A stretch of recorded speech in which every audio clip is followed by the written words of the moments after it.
ভাইরে ভাই নিজের হাতে নিজের হাওয়া করাল মারছি রে ভাই, নিজের হাতে নিজের কোয়ালো করাল মারছি রে ভাই। এটা বইয়া লাভ নাই। এটা মনটার মাঝে উঠলে মনটায় কয় কচু গাছ হেঁস লইলে ট্যাঙ্গো ধরে বেঁধে ভাই। এই আটকুর কারেন্ট উল্লিয়া একলা আছেন বালা আছেন কে বিয়াটা লয় আর শ্বশুর বাড়ির হঠাৎ দেখাইলাম রে ভাই। এই জ্বালায় অনেক বাগে বাগে বইতাই গাছের তলে বইতাই এই গরমের টেলায় ভাই জোর কিতাব কইয়াম। এই আটকুর উল্লিয়া কারেন্ট হইলা দিয়ে লইতে রাজি না। কত মানুষের দইরা অনুরোধ করে বিয়াটা লইছি। ও মা আমাদের হ্যাঁ শ্বশুর বাড়ির যেতে রাজি না। কোন আগো বাড়ি ছাড়া যেতাম না, শ্বশুর বাড়ির যাই আমার কেমন আদর যত্ন করে এটা কইতে পারি না।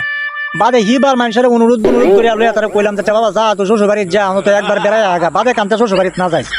ও মা শ্বশুর বাড়ির যাই অনেক শ্বশুর বাড়ির মজা আয়া অন তো বাড়ি তারা তো যায় না বুঝুন। যাও তো আদু অনুরোধ করে বাড়িতে আনি হিবার শ্বশুর বাড়ির আদরে লুড়ে হিবার দৌড় মারে ভাই। খুব জ্বালাই আছি ভাই বুঝুন, খুব জ্বালাই আছি। জ্বালায় অনেক গরমে টেলায় বাগে বাগে ঘুরি গাছের তলে আয় বই তাই এবার এটাও ডরাই দিন রাত যে বা তুহানা ইয়ে যদি উড়ায় না গা এই ডরটাও হিবার আছে বুঝছেন ভাই। এটা কইয়া লাভ নাই। মানে আপনারা ইন্ডিয়া কিতা কারেন্টে বিয়া লওয়াইছেন কিনা ভাই? যদি না লয় তখন সাবধান বিয়া লওয়াই না, যদি লয় তখন অবস্থা কিতা ভাই কমেন্ট করে জানেন যে ভাই। আমার আমরা লাগে দোয়া করুন যে ভাই কারেন্টটা তো হেঁটে ভাই।